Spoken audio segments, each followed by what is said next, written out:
Shut up and sit down. Hello guys, this is Andy from Bigmeks Workshop and Painting Studio, and today I'm doing something a little bit different again. No, I'm not apparently. I am painting a Genestealer Acolyt Iconward, which is a bit of a blast from the past for me because I have not painted an alien of any real kind since I was a kid. So obviously, as you can see, I've done a bit of zenithal highlighting on it just to make the transitions a bit more interesting. And I am starting with very thin coats of Homogaunt Purple, which is a GW foundation, on the skin areas of etc. The base for the robes and also the banner. Apologies for any shoddy camera work on this particular video. We're having a bit of drama with it yesterday, the other day, keeping it in focus. The base is done in Burnt Red by Vallejo. As you know, I do like this paint. It's a nice coat, and I'm keeping coats thin. Again, this is going to be purely brushwork, no airbrushing done on camera, and I'm doing several thin coats just to keep it a nice smooth coat of paint. And the claws and talons and that sort of thing. They were based in Shabty bone, as was the armor for the torso region. But I don't get to that until a little later. Okay, the flesh work was, as you can see, is sort of as a dull purple. I wanted to go something a little bit different, so I was just trying out some colours, and I started to mix in Acadian flesh tone with the purple. It started to come out sort of a browny purpley colour, sort of really weird, which is kind of cool because obviously these are very much alien sort of creatures. So I wanted something a little bit different, a little bit out there. What I was just playing about, trying something new. So I've got very thin Homogaunt Purple, and obviously the Acadian flesh, and I'm building up that colour layer ever so slowly with the highlights of a sort of a browny mixture. Once that got high enough with Acadian, I then mixed it up to Kislev flesh for the real upper regions. As you can see, it's still sort of got that purple hue to it, which I felt was important to keep because I wanted it to look very odd, look really unusual sort of looking model. And like I say, I was trying to keep this, trying to push my boundaries a little bit myself, just try different colour transitions, as I've not done something like this before since 20 years ago maybe, when I did once have a Genestealer. As you can imagine, 25 years ago, it wasn't the best paint job.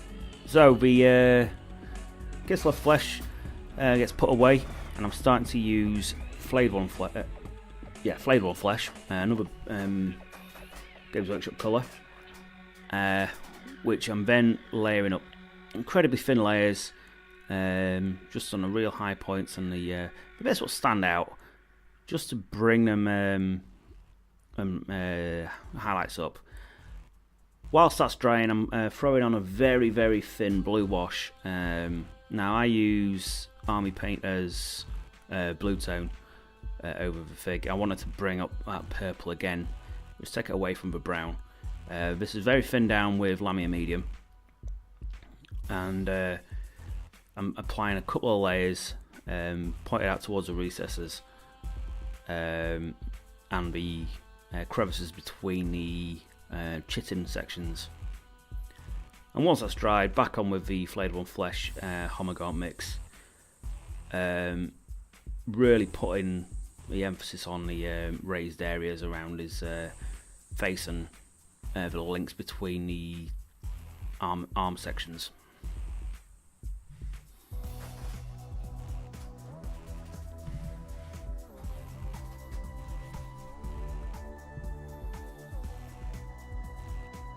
So I'm just going around tidying up the where the wash was, finishing off them edge highlights, pretty much with pure flayed one flesh at this point. Just pulling out the tops of the arms and hands, around the face area, around the teeth.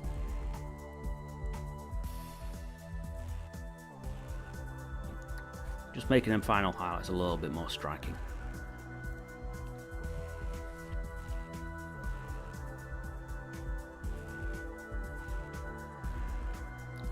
Okay, the staff was painted with a base of rhinox hide, as was all the leatherwork.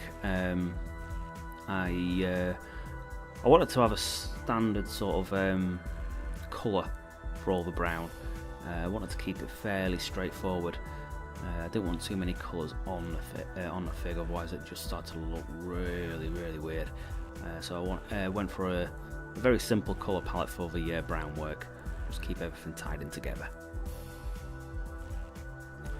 And the silver sections of the metal was done in Vallejo's black metal, which, as you know from both myself and Dodge, we use this paint all the time at every given opportunity. So it gives you a really nice finish. What already looks like it's been hit with a null oil. So you can just go straight to the highlights. Now this is a section where the camera didn't focus properly. And to be fair, you're not missing much because my reds are generally a bit rubbish. But, you know, to be fair, the colour transitions are actually quite simple in this. The red work is done in burnt red, as you've already seen, and I'm now mixing red with the burnt red with Vallejo's red. Very thin sections just on the upper reaches, bringing that robe to a sort of a flowing look. Now, as you can see, it looks quite shiny. This is a common problem I have with painting anything red. Whenever I paint something red, it comes out quite a glossy finish. I don't know why. It seems to do that all the time to me.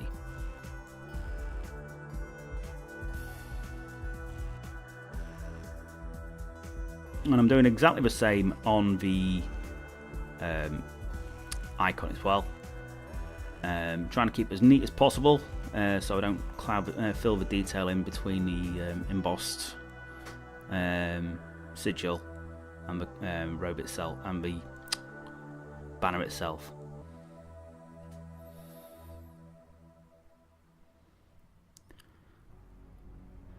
And back onto the strong tone. Again, thin down with Lamia or Liquitex. That works just fine as well. Just remember to thin it down because it is very thick.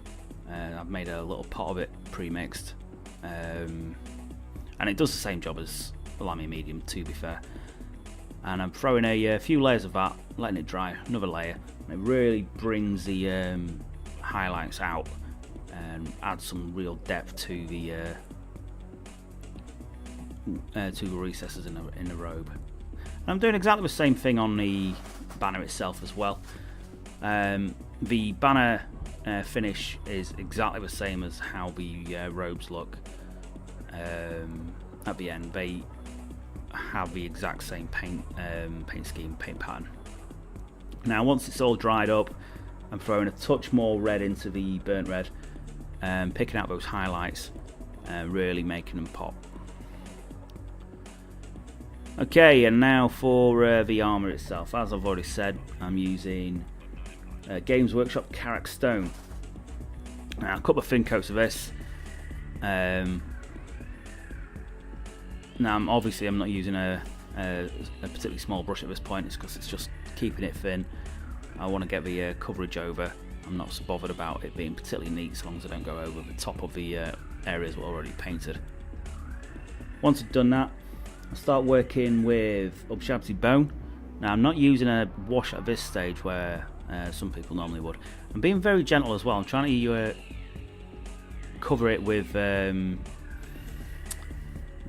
to just touch the raised areas on the armor, because it looks like it's kind of like ridged armour. So once I've got them colours down, I then hit it with a strong tone wash. Agrax works just the same, and I've done the same thing on the banner top as well. I've gone for a sort of a bone section there.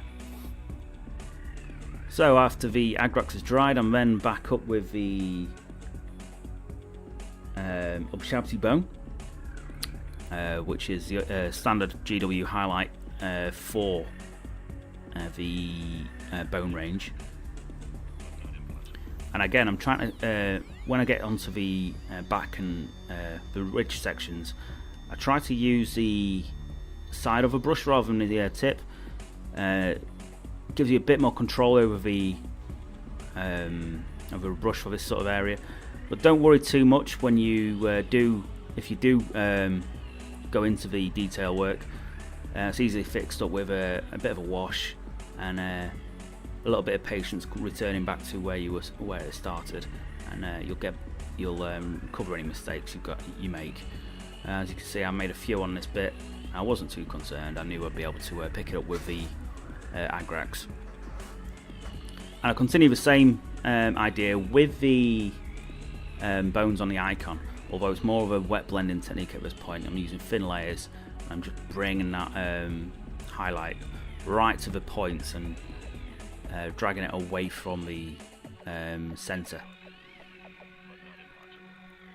So I get a sort of a blended look on the blade sections. So as you can see, I've already added a additional wash to the back sections, and I'm throwing one in now just to pick up a little bit more detail work where the paint's sunk into the recesses. As I say, it's not the end of the world if the paint covers the recesses. That sort of thing is very easy to make to happen. Just don't panic about it. Just go back when it's dry and hit it with a wash, and it's all good. Okay, the next highlight is Screaming Skull. Again, standard GW paint pattern on this. The Screaming Skull just adds that extra layer of highlight. As always, extra thin. Just take your time. No need to rush it. And then I go up again with a mix of the Screaming Skull with a touch of off-white, which is a Vallejo paint. And I'm then just picking out the extra points. Now it's always handy to have a proper off-white. Unfortunately, Games Workshop don't have an off-white as such. Then there's one's a light grey. An off-white is really helpful to have because you'll find if you use white too much, your paint colours become a little bit chalky, which is not always a look you're after. So I tend to use off-white over a regular white, a bit more colour into it, a little bit more yellow, so it prevents the chalky finish what you can get with a white mix. So again, I'm throwing another Agrax Earthshade into the ridge sections of the armour, just to finally bring out that detail and blend all the highlights together as well. So now I'm going to start off with the brass work. Now this is started off with Hammered Copper by Vallejo. These are all Vallejo paints here. The Hammered Copper, as you know, it's a very red. It's a very reddy sort of metal, but it does look really nice on the top of this banner. It really matches the reds of the banner itself. You get a couple of nice coats on that, and it does look good. Once I've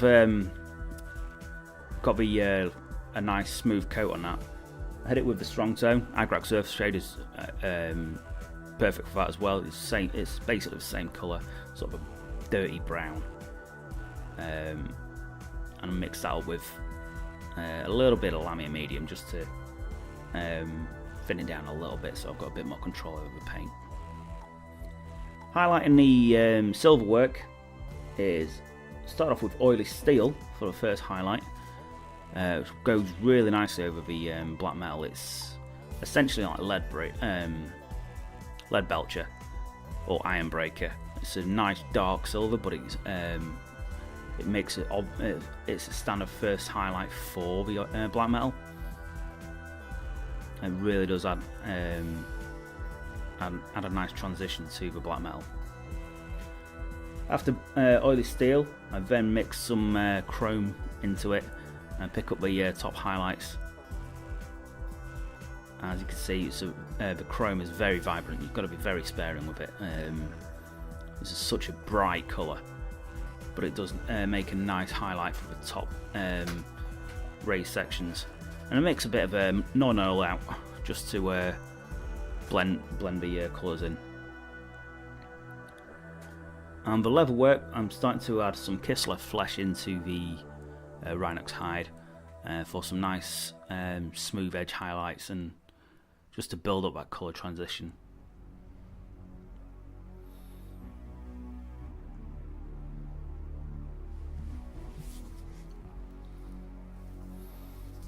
As you can see, the paint is very thin, so you can take the paint off.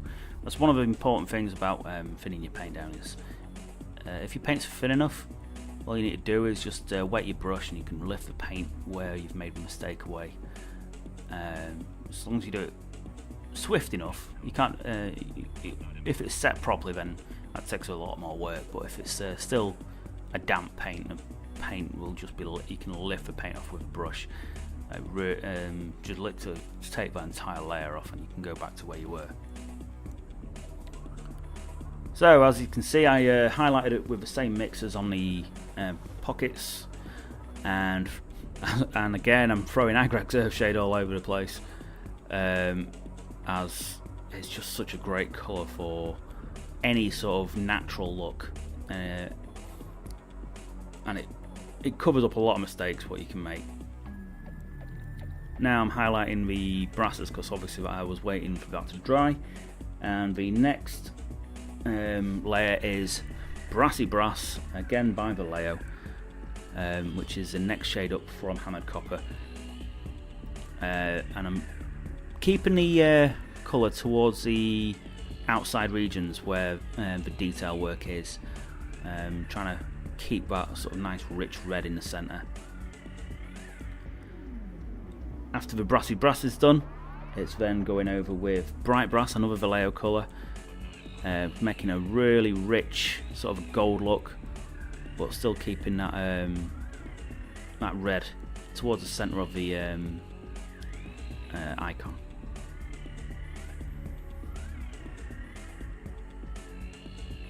The tongue, I only took one layer. It just sort of picked a very nice. I just picked a very vibrant pink, which is an old GW paint from one of the hexagonal pots from years and years ago, which is Warlock Purple. Any weird alien colour could have worked. I wanted something really unusual, very bright and vibrant colour.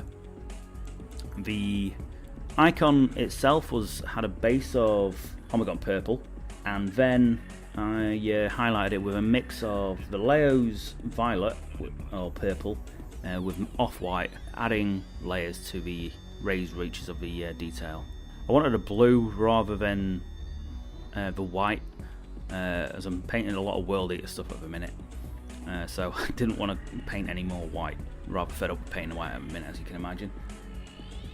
Anyway, I hope this was useful for you.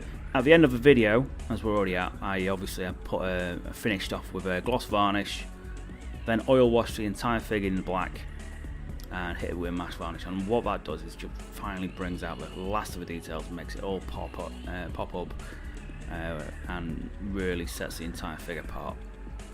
So thank you for watching it. I hope this was instructional for you and you found it useful. Don't forget to hit like and subscribe. And if you've got any comments you want to share with us, just drop them in the comment section and feel free to say hi. Okay guys, this is me for the next one, so take care. Bye bye.